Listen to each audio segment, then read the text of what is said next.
dan kepada sama-sama senantiasa selalu kita panjatkan kehadirat Allah Subhanahu wa Ta'ala yang telah mencurahkan berbagai macam nikmat kepada kita, sehingga di siang hari yang sejuk ini alhamdulillah kita dapat melangkahkan kedua kaki kita. Dan ini salawat serta salam semoga tercurahkan kepada junjungan kita baginda Nabi besar Muhammad sallallahu alaihi wasallam, pada keluarganya, para sahabatnya, para tabi'in, insyaallah pada selaku umatnya. Tak terasa tahun ini di bulan Mei tahun 2024, anak-anak kita, siswa-siswa kita yang telah duduk di tingkat akhir sekolah, tak terasa telah melaksanakan ujian sekolah yang menandakan telah berakhirnya tahun pelajaran 2023-2024, dan tinggal menunggu waktu saja yang menjadi tentu saja yang diharapkan bagi siswa maupun orang tua yang disambut dengan penuh antusias untuk segera mempersiapkan diri di tahun ajaran yang baru.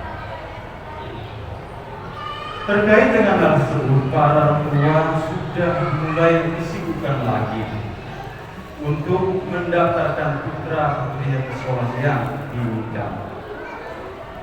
Segala sesuatunya pun dipersiapkan seperti keberangkatan dan jemput, perhatian dan kepedulian yang seharusnya diberikan orang tua kepada anak-anak. Tak terkecuali besarnya biaya yang mungkin sudah dipersiapkan.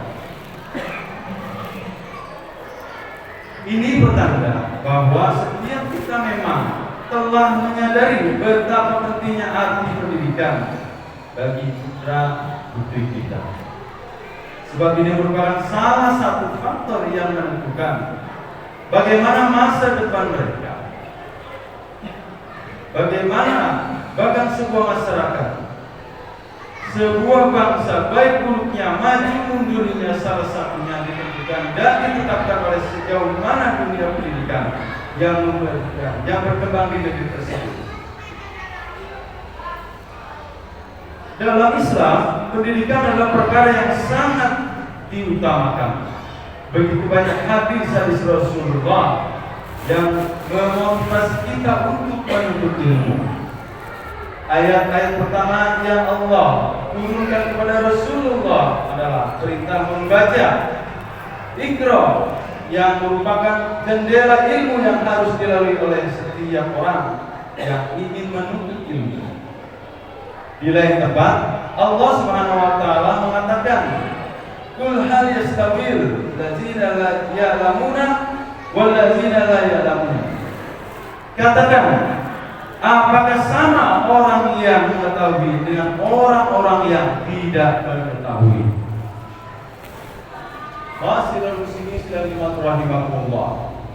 Dalam satu hadis Rasul sallallahu alaihi wasallam mengatakan, "Tariqan yaltasiku fihi ilman sahalallahu lahu fihi tariqan ilal jannah." Barang siapa yang menempuh suatu jalan untuk menuntut ilmu, maka Allah akan memudahkan baginya jalan untuk menuju surga. Hadis riwayat Muslim. Jelas di sini bahwa ilmu pengetahuan bukan hanya tuntutan duniawi, tetapi tuntutan kita sebagai orang yang beriman, sebagai orang muslim. Maka kita diperintahkan untuk menuntut ilmu.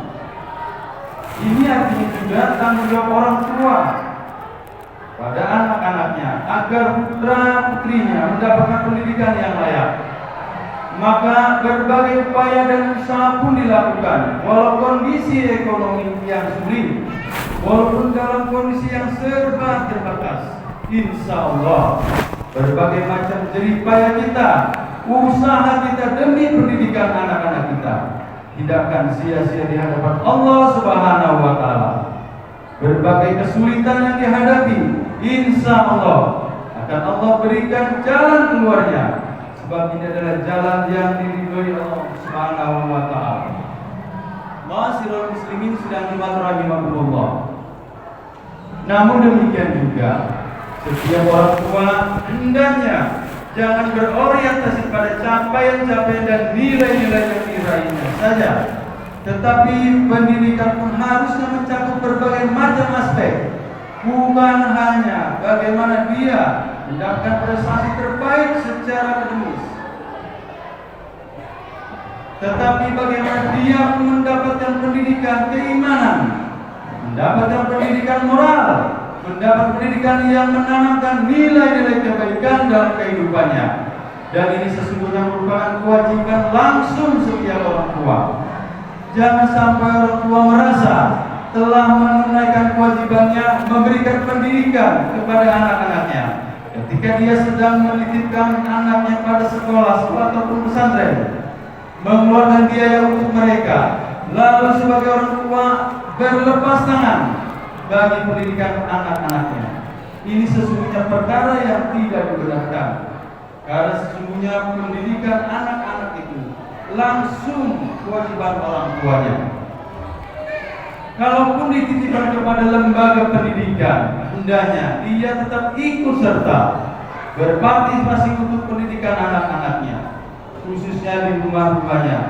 Justru dari rumah itulah pendidikan itu dimulai, khususnya pendidikan yang menerapkan nilai-nilai keimanan, nilai-nilai ketakwaan, penghambaan kepada Allah, diawali sejak dari rumah.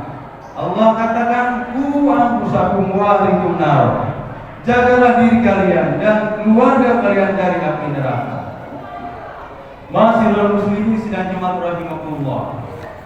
Terakhir, buat adik-adik kita, buat anak-anak kita yang sedang menempuh masa pendidikan, baik pendidikan dasar, menengah, pendidikan atas, bahkan sampai perguruan tinggi. Gunakanlah kesempatan ini sebaik-baiknya. Perhatikan bagaimana orang tua kalian mendidik kalian, menyiapkan segala kebutuhan dan keperluan kalian selama masa sekolah agar capai cita-cita yang diinginkan. Jangan sia-siakan kesempatan yang ada. Jangan kecewakan kedua orang tua kalian. Jangan buat mereka sedih dengan perilaku yang buruk, baik perkataan, sikap, perilaku, dan perbuatan. Buatlah hati mereka senang. Insya Allah ketika orang tua kita ridho, Allah akan ridho kepada kita. Dan kalau Allah ridho kepada kita, insya Allah kebaikan akan kita dapati dalam kehidupan kita. Ridho Allah ridho walidain, wasallallahu ridho walidain. Ridho Allah tergantung ridho kedua orang tua, dan kemurkaan Allah bergantung kemurkaan kedua orang tua. Ma'asyiral muslimin sidang jemaah rahimahullah. Semoga Allah Subhanahu wa taala jadikan anak-anak kita anak yang sehat, berakal cerdas dan berilmu serta pandai beramal, menjadi anak-anak yang tetap mendirikan sholat dan memiliki akhlak yang terpuji, sehingga kelak menjadi pemimpin yang jujur dan amanah dan hanya takut kepada Allah Subhanahu wa taala. Demikian wasiat yang dapat kami sampaikan, semoga bermanfaat. Barakallahu li wa lakum fil Qur'anil azim.